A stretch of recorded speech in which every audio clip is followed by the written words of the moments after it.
PO कुशल जैन यांनी केली पालखी मार्गाची पाहणी। आषाढी यात्रेत पालखी मार्गावरील वारकरी यांना सुविधा देण्यासाठी दक्ष रहा। पंढरपूर आषाढी यात्रेची चाहूल लागताच प्रशासन अलर्ट मोडमध्ये आले असून वारकऱ्यांच्या सेवेसाठी भक्कम नियोजन सुरू झाले आहे। सोलापूर जिल्हा परिषदेचे मुख्य कार्यकारी अधिकारी कुशल जैन यांनी स्वतः पालखी मार्गावर पायी फिरत संत ज्ञानेश्वर महाराज आणि संत तुकाराम महाराज पालखी मार्गाची सखोल पाहणी केली। धर्मपुरी वाखरीपासून पिराची, कुरोली, अकलूज, माळीनगरपर्यंतच्या मुक्काम ठिकाणापर्यंत थेट भेट देत त्यांनी पिण्याच्या पाण्याची स्वच्छ पाणी, आधुनिक स्वच्छतागृहे, स्नानगृहे, वारकरी निवारा केंद्र, रस्ते व स्वच्छतेच्या सुविधा यांचा बारकाईने आढावा घेतला।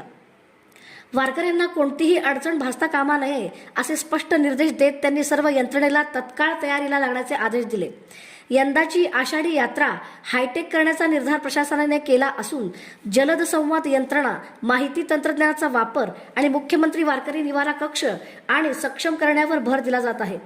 वाढत्या गर्दीचा अंदाज लक्षात घेऊन अतिरिक्त सुविधा उभारण्याचेही नियोजन करण्यात आले आहे।